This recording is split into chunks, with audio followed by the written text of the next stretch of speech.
Visit www.flaskup.com for all your Mr. Pandaria raiding guide needs. Ladies and gentlemen, welcome to this Mr. Pandaria raiding guide, and in this video we're going to be taking a look at the 10-man heroic mode version of Horridon in the Throne of Thunder raid. Now in order to complete this fight you'll want to bring 2 tanks, 2 to 3 healers, however because the amount of damage the boss does near the end of the fight, it's recommended you bring 2 instead of 3 healers, and the remaining just a mixed DPS setup. So as with most heroic mode guides that I do, I'm not actually going to speak about the normal mode version of this encounter very much, so if you do need to have a better understanding of the normal mode abilities, please do visit my channel and check out the normal mode guide for this fight. This video is solely going to be based around the heroic mode abilities and also how you should manage each of the 4 gates differently. So for the most part of this fight everything is pretty much the same. However, there is one new ability that is a bit of a pain in the arse really, and this is called Dire Call. And every now and then Horridon will roar really loudly, not that you really hear it, and inflict 250,000 physical damage and increasing the melee attack speed of all his allies by 50%. Now this is a problem first of all because of the mobs that will spawn from the gates, and every time he casts Dire Call they're obviously going to get an increase in attack speed by 50%. So you need to ensure that at all times you are killing off the mobs as fast as possible, and this should be easily doable by the added DPS you've brought by dropping a healer. There's nothing you can do about the Dire Call damage, unfortunately you've just got to heal through it. Now when he casts Dire Call he will also spawn something called a Dire Horn Spirit, and this will fixate on a random raid member, and if it reaches them or the player runs into this spirit then they will be killed off instantly, no questions asked. However, you are able to knock this spirit back by attacking it. So just any spell that hits the mob will knock it back away from you. And that's kind of the main thing in this fight that's different from normal mode. You've just got to keep the spirit away from you, otherwise it'll kill you. Now, to start off with, it seems to target the ranged, and then it'll go for the healers, and then it starts going for your tanks and melee. So it's kind of beneficial in the sense that it goes for the ranged first because it's easy for them to knock it back. Something you should also note is that dot ticks will not knock it back. So for example, if I cast Moonfire on it, that's a dot that will tick. However, the initial knockback will only come from the first damage that Moonfire deals. So you should bear that in mind when trying to get rid of this Dire Horn Spirit. On screen at the moment is just an example of what I mean by the knocking back. This is one of our wipes, one of our many wipes that we've had. And as you can see, every time I cast Moonfire on the purple Dire Horn Spirit, it is bright purple, well pink, so it's very easy for you to spot, and it has a red line that attaches you to it, so you can see where it's coming from. All you need to do is just keep casting your spell on it and knock it back. Again, as you can see, when I'm casting Moonfire, every time it hits him, it knocks him back.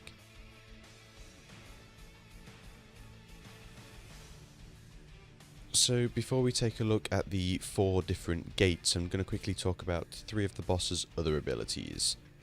So the first 2 abilities are together really. It's the charge and the double swipe. Now you should have been doing this on normal mode really, but what you want to do at all times is if you get charge on you, as in the boss is going to charge you and run at you, what we did is we moved the player that had the charge on them to go and stand on the tank that was currently tanking Horridon. Now this is because you just don't want your raid to be moving here, there and everywhere, because there's going to be patches of sand and poison all over the floor and frozen orbs. You just don't want to be running about into them trying to dodge the double swipe. So it's vital that you move on top of the boss, so he can, on top of the tank, so the boss can stay where he is and just cast his double swipe there, and the only person that will have to move is the tank and the person with the charge on them. The next ability I'm going to talk about is the triple puncture. Now obviously this is heroic mode, so it deals a metric shit ton of damage.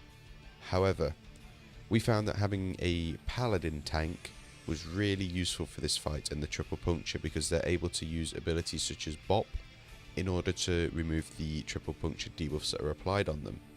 And by doing this, it doesn't really benefit you massively, it just removes the tank swapping element. So by using abilities such as Bop in order to drop stacks and Bubble and whatnot, you're able to keep the Paladin tank on Horridon at all times, and then in the video we had our Druid tank taking the little adds off at the side. It's useful for phase 2, definitely, having a Paladin tank, but we will talk about that later on in the video. For now, we're going to move on to the 4 different gates. So first of all, we're going to take a look at the gates, and the order of the gates hasn't changed at all. It goes Faraki, Gurubashi, Drakari, Amani, and then at the end you don't get a gate, but you face War God Jalak, I think his name is, who is the Zandalari. So again, the first gate is the Fakari, and not much has changed. Well, nothing's changed on the gates really, but you do need to be a lot more aware of abilities. So the first thing is the Faraki Wastewalker's Sand Traps. These deal a load of damage, and by a load of damage I mean 200,000 nature damage every second, and it also grows in size over time as it did in normal mode. So this is mainly for the melee players, and the ranged as well, but it's a bit harder for melee to see the sand traps when they're kind of standing on top of the tank and also killing off a load of mobs. But 200,000 nature damage every second is going to kill you in almost 2 seconds, especially when you've got all the other abilities going off, such as Dire Calls. If that goes off and you're standing in a trap by accident, it's going to kill you. So you just need to be a lot more aware of your positioning for this fight. And there is also the Blazing Sunlight debuff. Now, this will inflict 120,000 fire damage instantly and 30,000 fire damage every second for 30 seconds. Now, since I'm healing this fight, the way we prioritized the dispelling of the Sunlight debuff was we made sure that we dispelled the DPS players as soon as possible. They were the priority, and then we'd dispel the tanks later on. Mostly because the tanks would constantly have HOTS running on them, such as Life Bloom from Restoration Druids, and also whatever other classes put on them, or shields from priests. So they were able to take that little bit extra damage and wait the extra 8 seconds for another dispel. So because of these 2 main abilities, the Wastewalkers are definitely the biggest priority to kill off. You should also be aware of the Stone Gazer's Stone Gaze ability, as this will still stun you for 10 seconds when it is on you, so your healers and your raiders in general do need to be aware, mostly because if they do get stunned and a sand trap spawns under them, then you will need to run away as soon as you have been dispelled. But this is definitely one of the easy gates, well, the easiest gate, so you shouldn't really have much problem progressing on this one.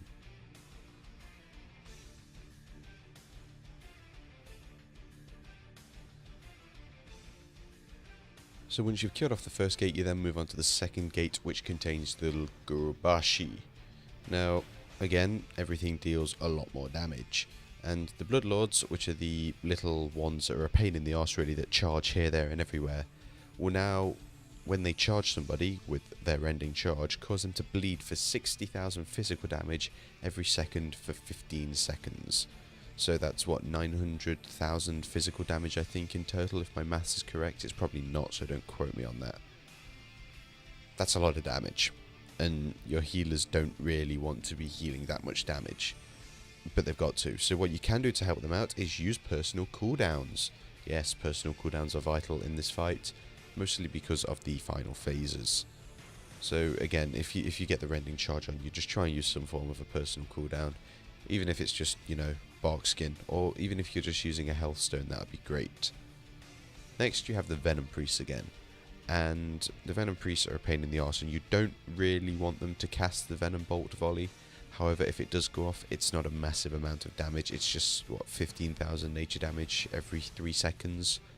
It's healable, it's very healable, but it's extra healing that you don't want.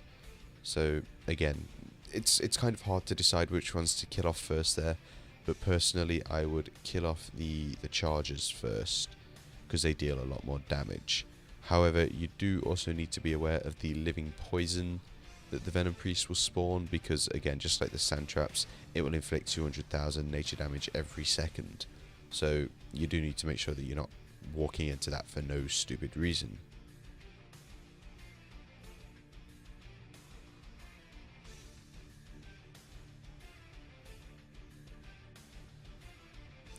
Next, we are moving on to the third gate, which is the Drakari. The Drakari man. Very bad troll voice there, ignore that. And the biggest problem here for you is going to be the Deadly Plague, which will inflict 30,000 shadow damage every 3 seconds for 5 minutes. Now, that is, of course, removable because it is a disease effect.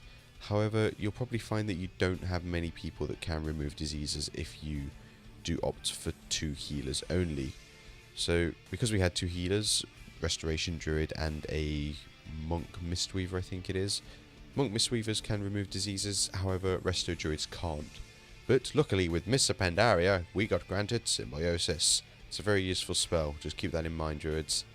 So if a Restoration Druid uses Symbiosis on a Paladin, they can gain the Cleanse ability, which will help for when it comes to removing the Deadly Plague debuffs, get them off as fast as possible, and get the warriors and champions killed so they don't keep spamming them on the raid. Again, Paladin tank could possibly help out with this if you do take him. However, he's probably going to want to be a bit more focused on actually tanking the boss and not dispelling everybody else in the raid. It's just a thought. And again, you've got the Frozen Orbs, which will deal a lot of damage, 150,000 frost damage every second you are standing next to the orb, and it will also reduce your movement speed by 20% for 2 seconds. Just make sure you're not standing in them. Again, it's the same kind of logic as the Venom Priest pools and also the sand traps from the previous 2 gates.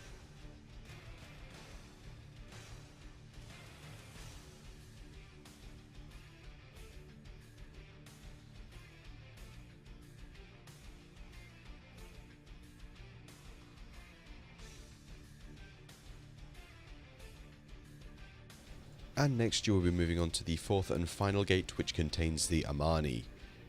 Now, this gate's probably one of the hardest of the lot due to the amounts of damage that gets dealt, and also the fact tanks are going to want to be saving any form of defensive cooldowns for the final phase. So one of the biggest problems here is the Amani Sheaf Flamecasters, and these are what will drop off the Warbears when they spawn once the Warbears have been killed. And the Flamecasters will cast the ability Fireball, which will inflict 200,000 fire damage. This is interruptible, and this needs to be interrupted. If this keeps on being... Say you've got 3 Flamecasters up, and they're all casting Fireball. That's 600,000 fire damage that's going out there, spread across the raid. It's just extra damage that doesn't need to go out. The Warbears are the same, you just need to make sure they are tanked away from the raid because of the Swipe, which is a frontal kind of ability. And the Beast Shamans are a major pain in the arse. Mostly because of the Chain Lightning and the damage that deals. It deals 120,000 nature damage to a player, and it also chains to other players. You do need to make sure that you are spread out within 5 yards of each other for the entirety of this gate, because if the Chain Lightning keeps on jumping between players, and then say they get a Fireball in the face, your healers aren't going to be able to keep up, unfortunately. The Lightning Nova Totems are also still here, they will still be spawned by the Shamans. Again, you just need to rearrange your raid and readjust when they do spawn so that you move away from them and don't take stupid amounts of damage, because they do pretty much one-shot you in heroic mode. It's quite silly, really.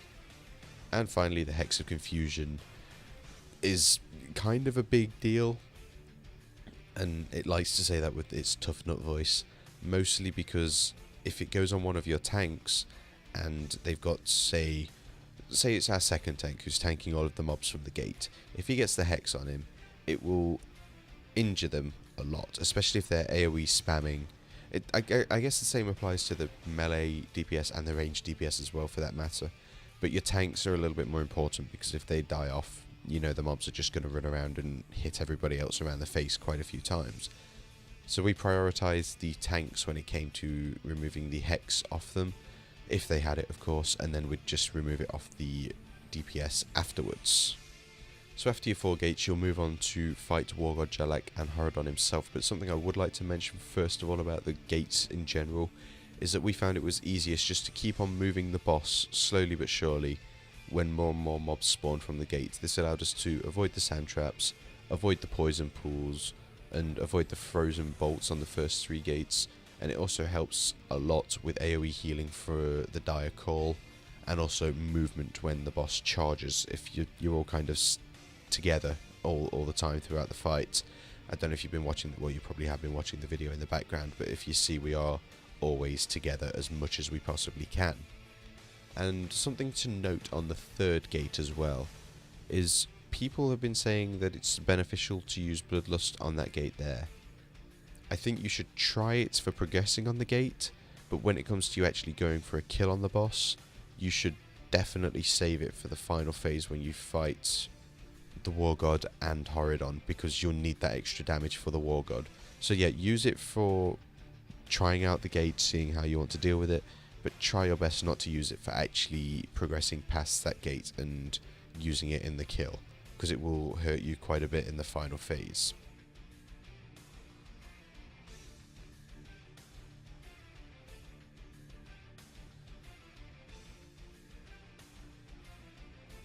So as you enter the final phase, just like in normal mode, War God Jalak will spawn. Now, this is where you kind of need your healers to have mana. Mostly because, well, once War God Jalak has spawned, he will obviously still cast his Bestial Cry, which will inflict 180,000 physical damage to all players. But at the same time, Horridon will also be casting his Dire Call, and War God Jalak will be having his damage dealt increased by 50% every time he casts Bestial Cry, and also Dire Call increase the attack speed of all allies by 50%, so they kind of work together in order to screw you over. So we recommend using Bloodlust, Time Warp, Heroism in order to kill off War God Jalak as fast as humanly possible, and then you can just focus on the boss. And remember, once you have killed off War God Jalak, Horridon will enrage, but it's a soft enrage, and it will increase his damage dealt by 100% and his attack speed by 50%.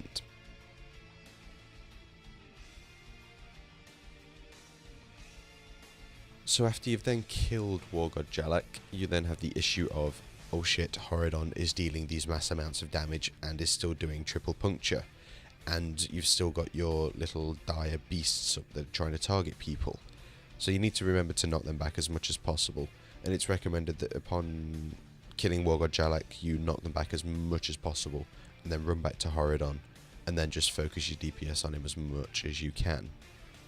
So for the tanks, it's a bit of a pain, and what you need to try and do is set up a rotation so that for every time a tank takes a triple puncture, they will have some form of a cooldown on them, especially if they have, say, 4 or 5 stacks of the triple puncture debuff, because they're going to be taking the extra damage from Horridon enraging, and also the 10% extra damage for each stack they have. Now this is where your Paladin comes in as well, because of the Blessing of Protection. So he can obviously negate all of his own or someone else's stacks. However, you do need to be aware of all the damage that is going to be dealt. And like I've said, you do need to also make sure you have some kind of a cooldown for each time triple puncture is cast. Otherwise, your tank will just get killed off instantly. And unfortunately, if you've not got a battle res left, that's going to be game over for you. Now, if your tanks do happen to die, remember that near the end of the fight, as the fight's still going on, Horridon will not require a tank when he casts his charge ability or when he casts his double swipe ability. So this gives you a little bit of time to kind of kite the boss around and kill him off if need be. As you can see at the end of this video, we didn't quite succeed in that. He had 1.2 million health left. 1.2 million! It's a shame. But hey, that's going to do it for this Mr. Pandaria raiding guide. As always, thank you for watching, and if you are interested in future Mr. Pandaria raiding guides, then please do feel free to subscribe to the channel.